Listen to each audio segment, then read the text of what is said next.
Hello friends, big breaking news. 3 বছরের অপেক্ষার অবসান ফ্রেন্ডস। সৈন্যপদ আপনাদের ডাব্লিউপিতে প্রায় 10,255টি ভ্যাকান্সি কিন্তু বার হয়ে গেছে, যার ফর্ম ফিল আপ খুব তাড়াতাড়ি শুরু হতে চলেছে, যেখানে যোগ্যতা, পরীক্ষা পদ্ধতি ও সিলেবাসের বেশ কিছু পরিবর্তন হয়েছে। শুধুমাত্র একটি পরীক্ষা এবং মাধ্যমিক পাস যোগ্যতায় এই প্রক্রিয়াটি, এই যোগ্যতায় চাকরিটি সম্পূর্ণ হবে। চ্যানেলটি সাবস্ক্রাইব করতে ভুলবেন না এরকমই পরবর্তী গুরুত্বপূর্ণ ক্লাস ও আপডেটের জন্য। তো দেরি না করে দেখে নেব যে নোটিফিকেশনটা এসছে সেই বিষয়ে বিস্তারিত, খুবই সংক্ষেপে। সবাই শেষ পর্যন্ত এই এই ভিডিওটি দেখুন। আমাদের চ্যানেলে অন্যান্য বিভিন্ন ধরনের গভর্নমেন্টের যে পরীক্ষাগুলি হয় সরকারি চাকরির, তার সেই বেসিসের ক্লাসগুলি দেওয়া রয়েছে, ওগুলি অবশ্যই আপনারা দেখবেন। এরপর থেকে বিভিন্ন ধরনের সরকারি চাকরির নোটিফিকেশন সংক্রান্ত আপডেটও দেওয়ার চেষ্টা করব, যেটা আজ থেকে শুরু হলো। তো দেরি না করে আজকের এই নোটিশটি দেখে নেব ফ্রেন্ডস। তো আজকের এই যে নোটিশটি, West Bengal police recruitment board, Araksha Bhavan, 5th floor, 6th cross road, যে এদের ওয়েবসাইট থেকে, অফিসিয়াল ওয়েবসাইট থেকে যে নোটিফিকেশনটি এসে গেছে, সেখানে কিন্তু বিগ ব্রেকিং নিউজ। কারণ 3 থেকে 4 বছরের একটা অবসানের পর এই নোটিফিকেশনটা এসছে, যেটা ওয়েস্ট বেঙ্গলের পুলিশ অ্যাসপিরেন্টের জন্য খুবই গুরুত্বপূর্ণ। এই অ্যাপ্লিকেশনটা কিন্তু খুব তাড়াতাড়ি হতে চলেছে। তো বিস্তারিত দেখে নেব নোটিফিকেশনে কি রয়েছে। এখানে কিন্তু নেম অফ দ্য পোস্ট রয়েছে কনস্টেবল, ওয়েস্ট বেঙ্গল পুলিশ। আর pay scale as per existing rules অনুযায়ী এটা স্যালারি দেওয়া হবে। মোটামুটিভাবে 22,700 টাকা বেসিক পে থেকে এটা শুরু হয়ে থাকে। আচ্ছা, বিভিন্ন ভ্যাকান্সিগুলি রয়েছে ক্যাটাগরি ওয়াইজ দেখে নেব কত ভ্যাকান্সি রয়েছে। রিজার্ভ যে ক্যাটাগরিতে রয়েছে, আনরিজার্ভের জন্য 1240টি মেল এবং 510টি ফিমেল, টোটালে 1734টি। তারপরে আনরিজার্ভ এক্সামটেড ক্যাটাগরির জন্য 815টি, 300 মেল এবং 362টি ফিমেল, টোটাল 1213টি। আনরিজার্ভড এনভিএফ এবং হোমগার্ডের জন্য 576টি মেল, ফিমেল হচ্ছে 240, টোটাল 816টি। আনরিজার্ভ সিভিক ভলেন্টিয়ার্স, ভিলেজ যে পুলিশ ভলেন্টিয়ার্স রয়েছেন তাদের জন্য 576টি মেল, ফিমেল হচ্ছে 240, মোট হচ্ছে 816টি। এরকমভাবে টোটাল ভ্যাকান্সি রয়েছে। তারপরে এসসিদের, ইডাব্লিউএসদের জন্য রয়েছে 197টি, ইডাব্লিউএস ইকোনমিক্যালি উইকার সেকশনের জন্য 576টি রয়েছে, 240টি ফিমেল এবং টোটাল 816টি। এবং EWS economically weaker sections exam ক্যাটাগরির জন্য 197, 83 এবং 280, এরকমভাবে ভ্যাকান্সিগুলি রয়েছে, আপনারা দেখে নেবেন ফ্রেন্ডস। ওবিসিতে রয়েছে 216টি, ওবিসি এক্সাম ক্যাটাগরিতে রয়েছে 197, এনভিএফ হোমগার্ডে রয়েছে 144, এরকমভাবে ওবিসি বিতে রয়েছে 216টি। তো মোট এইভাবে করে ভিডিওটি লেন্দি হয়ে যাচ্ছে, তো এগুলি আপনারা দেখে নেবেন। মোট মেলদের ক্ষেত্রে 7,228টি, যেটা অনেক দিন থেকে বলা হচ্ছিল প্রায় 12,000 ভ্যাকেন্সি, সেটা না হয়ে 10,255, অর্থাৎ সেটাও অনেক, সেটাও কম না পশ্চিমবঙ্গের ক্ষেত্রে। এটা একটা হিউজ পরিমাণ ভ্যাকান্সি, কারণ পশ্চিমবঙ্গে তো ভ্যাকান্সি আসতে চায় না, সেই নিরিখে বলতে পারি যে এই ভ্যাকান্সিটাও একটা হিউজ পরিমাণ ভ্যাকান্সি। তো দেরি না করে আজকে আমরা দেখে নেব পরবর্তী কী আপডেটগুলি রয়েছে এখান থেকে। নোটিফিকেশন নম্বর এটা, যেখানে এই যে ক্ষেত্রে দেখি ইম্পর্টেন্ট বিষয়গুলি যেগুলি আমাদেরকে জানতে হবে সেগুলি দেখে নেব, বাকিগুলি অতটা ইম্পর্টেন্ট না। এলিজিবিলিটি কী রয়েছে, এক্ষেত্রে ভারতবর্ষের নাগরিক হতে হবে, এজ হচ্ছে 18 বছর থেকে 30 বছর 1/1/2024 হিসাবে, এবং 5 বছর ছাড় পেয়ে যাবে যারা হচ্ছে শিডিউল কাস্ট এবং শিডিউল ট্রাইব রয়েছে SC/STরা, এবং 3 বছর ছাড় পেয়ে যাবে ওবিসিরা বয়সে। অর্থাৎ যারা জেনারেল রয়েছে তাদের 18 থেকে 30, এবং SC/STদের জন্য হচ্ছে 35 বছর, এবং ওবিসিরা 33 বছর বয়স পর্যন্ত কিন্তু এইটার জন্য eligible.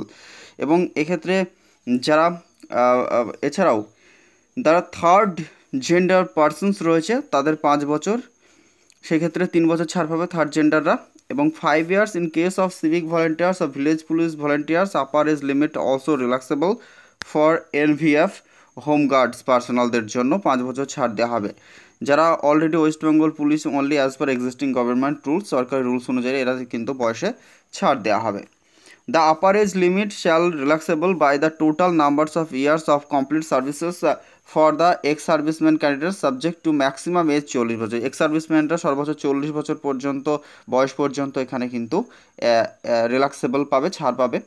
Date of birth record হবে মাধ্যমিক এবং ইকুইভ্যালেন্ট অ্যাডমিট সার্টিফিকেট, অর্থাৎ মাধ্যমিকের যে ডকুমেন্টস রয়েছে সেই অনুযায়ী কিন্তু তাদের বয়স কাউন্ট করা হবে। সেই মাধ্যমিকের যে ডকুমেন্টস রয়েছে অ্যাডমিট কার্ডে সেটাই কিন্তু বয়সের কাউন্টিংয়ের ক্ষেত্রে ধরা হবে। এডুকেশন কোয়ালিফিকেশন কি দেখে নেব। মিনিমাম মাধ্যমিক পাস কোয়ালিফিকেশন যদি থাকে, the applicant must have passed madhyamik examination from the West Bengal Board of Secondary Education, its equivalent, West Bengal বোর্ডের বা তার সমতুল্য কোনো বোর্ড থেকে মাধ্যমিক পাস করা থাকলেই হবে। ল্যাঙ্গুয়েজের ক্ষেত্রে the applicant must have able to speak, read and write the Bengali language provided that the provision will not be applicable to the persons who are permanent residents of hill subdivisions of Darjeeling and Kalimpong districts. For the application hill subdivisions of Darjeeling and Kalimpong districts to provisions laid down in the West Bengal Official Language Act 1961, West Bengal Act যেটা XXIV of 1961 shall be applicable। অর্থাৎ এই ল্যাঙ্গুয়েজের ক্ষেত্রে বাংলা ভাষা লিখতে পড়তে জানতে হবে, এবং যারা কালিম্পং সাব ডিভিশন ও দার্জিলিংয়ে বাসিন্দা রয়েছে তাদের ক্ষেত্রে কি জানতে হবে, তাদের সেই ক্ষেত্রে তাদের ভাষা যেটা নেপালি ভাষা যারা তাদের জন্য থাকবে, মানে তাদের লোকাল ভাষায় দক্ষ, পড়তে জানতে এবং লিখতে জানতে হবে সেটা। এছাড়াও বাকি ইম্পর্টেন্ট থার্ড জেন্ডার সম্পর্কে রয়েছে। The category which the third gender person is the accommodated will be the intimated due course. আচ্ছা, থার্ড জেন্ডারের কথা বলেছে, আর বেশি কিছু এগুলো পড়ে আমাদের লাভ হবে না। এবার যেগুলি সবই তো বললাম ওবিসিদের জন্য, সেই ক্ষেত্রে সার্টিফিকেট লাগবে দার্জিলিং। এবার চলে যাব পরবর্তীতে আমরা সেটা হচ্ছে মিনিমাম ফিজিক্যাল মেজারমেন্ট যে ব্যাপারটা রয়েছে, কী ধরনের ফিজিক্যাল মেজারমেন্ট থাকছে এখানে, সেটা হচ্ছে যারা মেল ক্যাটাগরিতে থাকবে তাদের জন্য 167 সেন্টিমিটার, যেটা পূর্বে প্রয়োজন হতো, এবং গোর্খা, গারোয়ালিস, রাজবংশী ও শিডিউল ট্রাইবসদের জন্য, এসটিদের জন্য 160 সেন্টিমিটার, এবং যেটা মিনিমাম ওয়েট বা ওজনটা 57 কেজি, বুক না ফুলিয়ে যেটা চেস্টের ক্ষেত্রে উইদাউট এক্সপেনশন সেটা হচ্ছে 78 সেমি, এবং বুক এক্সপেন্স বা ফুলিয়ে যেটা 83 সেন্টিমিটার, আগেও প্রয়োজন ছিল এখনও সেটাই রয়েছে। এছাড়াও যেটা ওয়েট লাগবে যাদের গোর্খা, গারোয়ালি এবং রাজবংশী যাদের 160 সেমি, তাদের কিন্তু ওজন 53 কেজি থাকলেই হবে, এবং মিনিমাম বুকের যে ছাতি সেটা উইদাউট এক্সপেনশন হচ্ছে 76 সেন্টিমিটার, এবং 81 সেন্টিমিটার কিন্তু এক্সপেনশন করে হয়ে যাবে, 5 সেন্টিমিটার এক্সপ্যান্ড করতে হবে। পরে হচ্ছে ফিমেলদের ক্ষেত্রে সাধারণ যারা ক্যান্ডিডেট রয়েছে তাদের জন্য 160 সেন্টিমিটার মেয়েদের জন্য লাগবে, এবং 49 কেজি মিনিমাম ওজন থাকলে হবে, এবং গোর্খা, গারোয়ালিস, রাজবংশী এবং শিডিউল ট্রাইবসের জন্য মিনিমাম 152 সেন্টিমিটার এবং 45 কেজি ওজন থাকলেই হবে। বাকি যে চেস্টের ব্যাপারটা সেটা নট অ্যাপ্লিকেবল মেয়েদের জন্য। থার্ড জেন্ডারদের ক্ষেত্রে কি, থার্ড জেন্ডারদের ক্ষেত্রে ক্যান্ডিডেটস অল ক্যাটাগরিজ যেটা তাদের জন্য 163 সেন্টিমিটার, এবং গোর্খা, গারোয়ালিস, রাজবংশী, শিডিউল ট্রাইবসের জন্য 155 সেন্টিমিটার। এক্ষেত্রে 163 এবং 52 কেজি ওজনের প্রয়োজন, 48 কেজি 155 সেন্টিমিটার ওজন যাদের, এক্ষেত্রেও থার্ড জেন্ডার যাদের তাদের ক্ষেত্রে চেস্টের ক্ষেত্রে নট অ্যাপ্লিকেবল, প্রয়োজন নেই। এই গেল সেটা হচ্ছে ফিজিক্যাল যেটা মেজারমেন্টের ব্যাপারটা, এইগুলি প্রয়োজন থাকবে। এবার ফিজিক্যাল যে এফিসিয়েন্সি টেস্ট যেটা পিইটি বলা হয় থাকে, সেই ফিজিক্যাল এফিসিয়েন্সি টেস্ট সেক্ষেত্রে মেলদের জন্য থাকবে 1600 মিটার রান থাকবে 6 মিনিট অ্যান্ড 30 সেকেন্ডস, অর্থাৎ 6.5 মিনিটে 1600 মিটার রান, এবং ফিমেলদের হচ্ছে 800 মিটার রানটা হয়ে থাকবে 4 মিনিট টাইম দেওয়া হবে, এবং থার্ড জেন্ডারদের ক্ষেত্রেও 800 মিটার 3 মিনিট 30 সেকেন্ড, 3.5 মিনিট থাকবে। এরপরে যেটা এক্স সার্ভিসম্যান যা অ্যাবভ 35 ইয়ার্স, যাদের 35 বছরের বেশি বয়স, তাদের ক্ষেত্রে মেলের ক্ষেত্রে 800 মিটার দৌড় 3.5 মিনিটে, এবং ফিমেলদের ক্ষেত্রে 800 মিটার রান হবে, যেটা হচ্ছে 4 মিনিট 30 সেকেন্ডের মধ্যে কমপ্লিট করতে হবে। আচ্ছা, মেথড অফ রিক্রুটমেন্টের ক্ষেত্রে খুবই গুরুত্বপূর্ণ। এবছরের মেথড অফ রিক্রুটমেন্টের ক্ষেত্রে প্রথমেই কিন্তু পরীক্ষা নেওয়া হবে, আর সেটাই মেন পরীক্ষা, যেটা হয়ে যাবে 85 নম্বরের মেন পরীক্ষা হয়ে থাকবে। তাও একটু বলে দিই এখানে কি বলছে। The post of constable in West Bengal police shall be filled of on the basis of written examination followed by physical measurement test, physical efficiency test and interview to be conducted by the West Bengal police recruitment board. অর্থাৎ West Bengal police recruitment বোর্ডের মাধ্যমে প্রথমে যেটা নেওয়া হবে, main পরীক্ষা নেওয়া হবে একটা 85 নম্বরের, ঠিক আছে। তারপরে কি হবে, এখানে যারা কোয়ালিফাই করবে তাদের জন্য মাঠে ডাকা হবে, অর্থাৎ পিইটি এবং পিএমটি, যেটা পিএমটি ফিজিক্যাল মেজারমেন্ট টেস্ট এবং পিইটি হবে, তারপরে ইন্টারভিউ হবে, তারপরে কিন্তু ফাইনাল মেরিট হবে। এটাই থাকবে প্রসেস এই বছরের জন্য, একটাই এক্সামিনেশন হতে চলেছে। আর যেটা হচ্ছে এক্ষেত্রে কি হবে, এমসিকিউ বেস পরীক্ষাটা হবে ওএমআর বেসে, অপটিক্যাল মার্ক রিকগনাইজেশনের যে পরীক্ষাটা সেটা এমসিকিউ প্যাটার্ন, মাল্টিপল চয়েস কোয়েশ্চেনের মাধ্যমে পরীক্ষাটি হবে। টোটাল টাইম থাকবে 1 ঘন্টা। আর প্রত্যেকটা অর্থাৎ যেটা নেগেটিভ মার্কিং থাকছে সেটা হচ্ছে 1 মার্কস ইচ ফর 4 চয়েস, অর্থাৎ 4টে ভুলের জন্য 1টা নাম্বার কাটা হবে, অর্থাৎ প্রত্যেকটার জন্য 0.25 কিন্তু নেগেটিভ থাকছে। এবার চলে যাব সিলেবাসে কি রয়েছে। সিলেবাস যেটা রয়েছে আগে, আচ্ছা, দুটো ভাষাতে কোয়েশ্চেন সেট আপ করা হয়ে থাকবে এবার, সেটা হচ্ছে বেঙ্গলি এবং নেপালি, এই দুটো ভাষাতে কিন্তু কোয়েশ্চেন থাকবে। এবং সিলেবাসের ক্ষেত্রে যেটা, সেটা হচ্ছে আগে যে ডাব্লিউপি পরীক্ষাটা হয়েছিল, মেন পরীক্ষা যে সিলেবাসটা ছিল সেম সিলেবাসটা রাখা হয়েছে, যেখানে জেনারেল অ্যাওয়ারনেস এবং জেনারেল নলেজ থেকে হচ্ছে 25 মার্কসের থাকবে, ইংলিশ থেকে থাকছে যেটা 10 মার্কস থাকছে, এবং এলিমেন্টারি ম্যাথমেটিক্স মাধ্যমিক স্ট্যান্ডার্ডের যেটা ম্যাথ গণিত যেটা, সেটাতে কিন্তু 25 থাকছে, এবং রিজনিং অ্যান্ড লজিক্যাল অ্যানালাইসিস থেকেও 25 মার্কস, 3 পজিশন 75 আর 10 নম্বরের ইংলিশ থাকছে। এই হচ্ছে সিলেবাস। ফিজিক্যাল মেজারমেন্ট টেস্ট যেটা পিএমটি, সেক্ষেত্রে যেটা বলছে সেখানে a limited numbers of candidate shall be shortlisted on the basis of marks obtained in the written examination for physical measurement test which will be qualifying in nature. অর্থাৎ একটা নির্দিষ্ট মার্কসের পর একটা নির্দিষ্ট পরিমাণ ক্যান্ডিডেটকে কিন্তু ডাকা হবে, যেটা পুলিশ রিক্রুটমেন্ট বোর্ড সেটা ঠিক করবে, যে একটা নির্দিষ্ট পরিমাণ নাম্বার পেলেই তাদেরকে মাঠে ডাকা হবে বা পরবর্তী ধাপে ডাকা হবে। এরপরে ফিজিক্যাল স্ট্যান্ডার্ডিটি চেক করা হবে, তারপর ক্যান্ডিডেটদেরকে যারা কোয়ালিফাই করবেন তারপর তাদেরকে ইন্টারভিউ পাঠানো হবে। The chest measurement only for male candidates will be taken by using measuring tape, যেটা আগেই বললাম, শুধুমাত্র মেল ক্যান্ডিডেটের জন্যই চেস্ট মেজারমেন্টের ব্যাপারটি থাকবে। ফিজিক্যাল এফিসিয়েন্সি টেস্ট বা পিইটির ক্ষেত্রে যেটা, সেটা candidates who qualify in PMT অর্থাৎ ফিজিক্যাল মেজারমেন্ট টেস্টের পর will be allowed to take part PAT অর্থাৎ physical efficiency test given under 4F PAT also qualifying nature, অর্থাৎ এটাও কোয়ালিফাইং নেচার থাকবে, অর্থাৎ পিএমটি পিএটির জন্য কোনো রকম মার্কস থাকবে না, এগুলো জাস্ট কোয়ালিফাইং নেচার থাকবে। ব্যাস, এগুলো অতটা ইম্পর্টেন্ট না, যেগুলো ইম্পর্টেন্ট সেগুলোই বলে দিচ্ছি।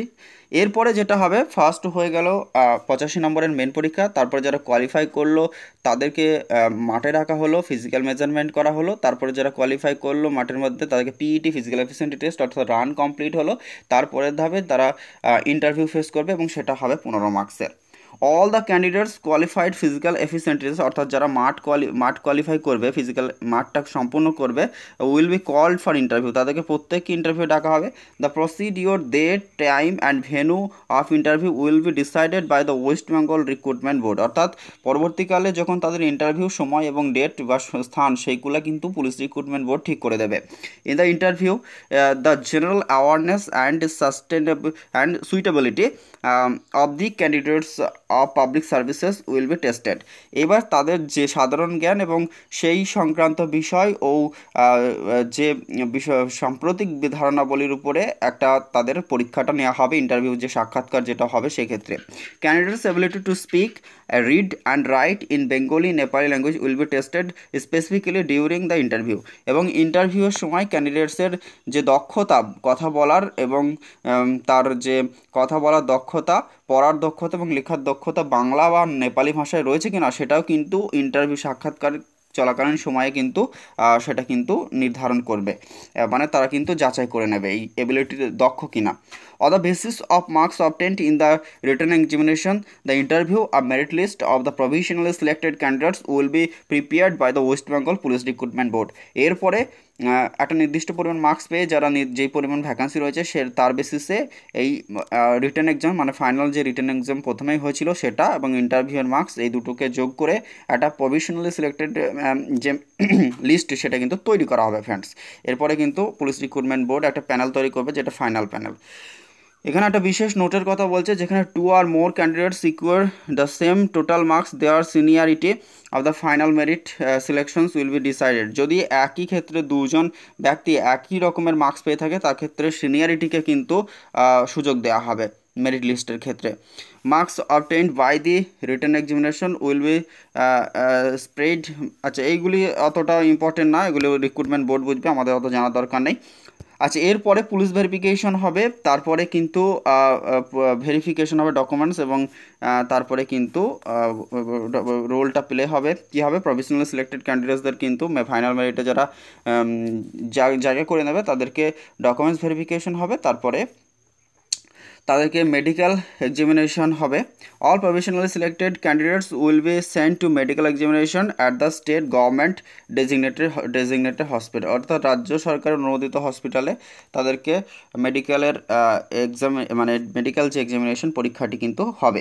The selected candidate should be in good mental and physical health, মানে এক্ষেত্রে তাদেরকে ভালো মানসিক এবং শারীরিকভাবে দক্ষতা থাকা আবশ্যিক। They should be free from any deformity likely to interfere with their training and efficient. এগুলো সাধারণত লেখা থাকে, এগুলো কমন ব্যাপার, এগুলো তো থাকতেই হবে। একজন পুলিশ হতে গেলে তাকে তো মেন্টালি এবং শারীরিকভাবে দক্ষ হতেই হবে। অ্যাপয়েন্টিং অথরিটি অ্যাপয়েন্ট করবে assistant inspector general of police, superintendent of police and commandant, এইসব সমস্ত জায়গাগুলিতে এই সমস্ত সংস্থা মানে জায়গাগুলিতে অ্যাপয়েন্ট করা হবে।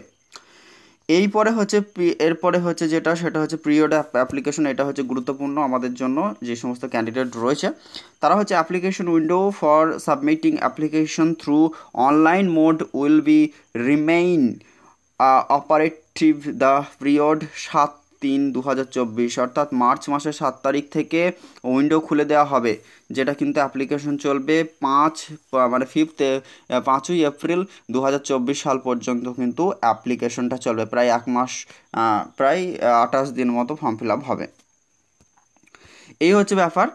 এরপরে আর কিছু ইনফরমেশন। আচ্ছা, যেটা ফিজটা যেটা ধার্য করা হয়েছে অ্যাপ্লিকেশন ফিজ এবং প্রসেসিং ফিজ অনুযায়ী, all categories except schedule caste and schedule tribes in West Bengal only, তাদের ক্ষেত্রে 150 টাকা লাগবে এবং প্রসেসিং ফি 20 টাকা, মোট 170 টাকা।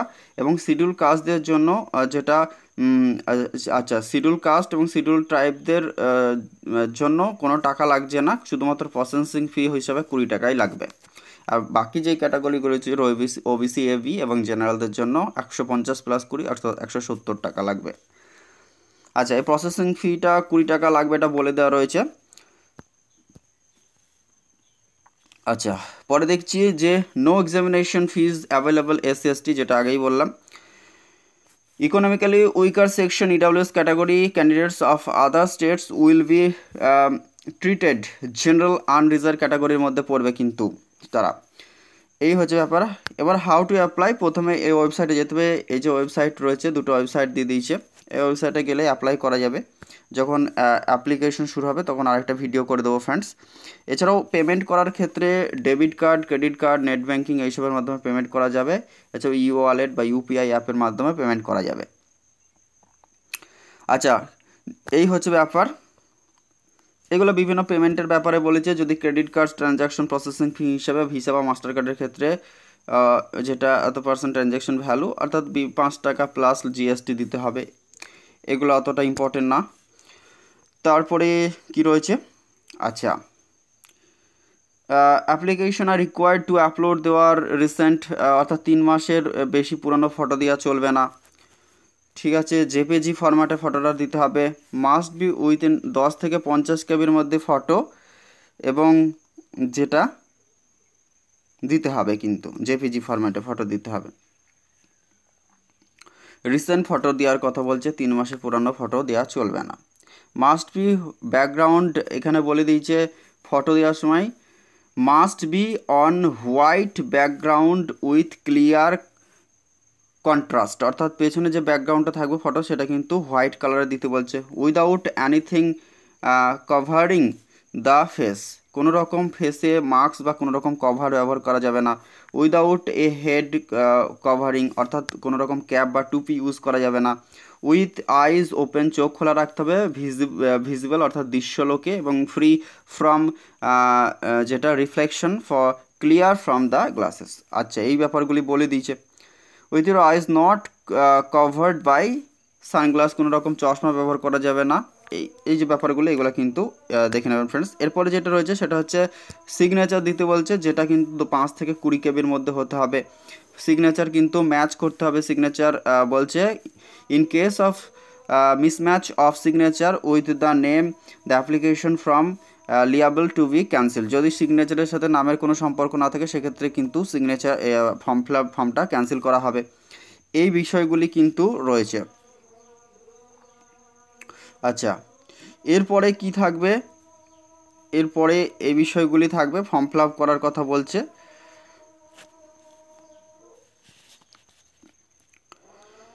ওই এডিটিং উইন্ডোজ খোলা হবে 7 days জন্য।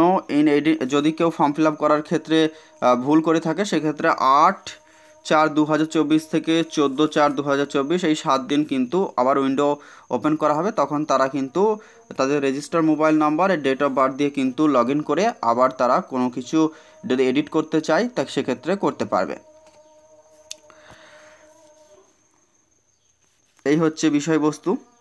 আচ্ছা, রিটেন এক্সামিনেশন যেটা সেটা বললাম, পিএমটির পরে রিটেন এক্সামিনেশন, তারপরে যেটা হবে পিএমটি পিইটি, তারপরে হচ্ছে ইন্টারভিউ।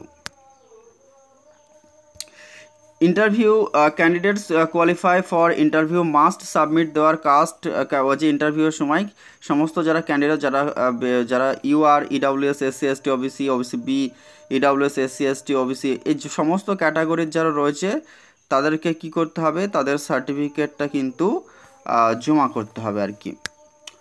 আদার্স ইনস্ট্রাকশন যেগুলি রয়েছে সেগুলি এই মুহূর্তে অতটা ইম্পর্টেন্ট না। তো ফ্রেন্ডস, এই ছিল আপনাদের আজকের এই ভিডিওটির বিষয়বস্তু, যেখানে কিন্তু খুবই পশ্চিমবঙ্গের অ্যাসপিরেন্টদের জন্য যারা প্রিপারেশন নিচ্ছেন তারা জোর কদমে শুরু করুন, কারণ খুব তাড়াতাড়ি এটার পরীক্ষাও হতে চলেছে, হয়তো আর 3-4 মাস পরেই পরীক্ষা হয়ে যাবে। তো এই ছিল এই ভিডিওটির মূল বিষয়বস্তু। আশা করি এই ভিডিওটি যারা দেখলেন তাদেরকে তাদের এই বিষয় সম্পর্কে নোটিফিকেশন সম্পর্কে একটা বিস্তারিত ধারণা পেলেন। যারা নতুন রয়েছেন আমার চ্যানেলে অবশ্যই চ্যানেলটি সাবস্ক্রাইব করুন, পাশে থাকুন। এই চ্যানেলে পুলিশ রিলেটেড বিভিন্ন ক্লাস কিন্তু আপলোড করা হয়, আর আগামীতে আরও ম্যাথ, রিজনিং বা জেনারেল অ্যাওয়ারনেস বা চ্যাপ্টার ওয়াইজ বা প্র্যাকটিস সেট ক্লাস থাকবে। আশা করছি আপনারা চ্যানেলটি সাবস্ক্রাইব করবেন এবং ভালো লাগলে একটা লাইক করবেন, আর বন্ধুদের মধ্যে অনেক বেশি শেয়ার করুন, কারণ আপনার বন্ধু তো একজন অ্যাসপিরেন্ট, তাকেও জানতে সাহায্য করুন কী বিষয়বস্তু রয়েছে নোটিফিকেশনে। Thank you so much for watching this video. All the best for everyone. প্রত্যেকে ভালো থাকুন। Thank you.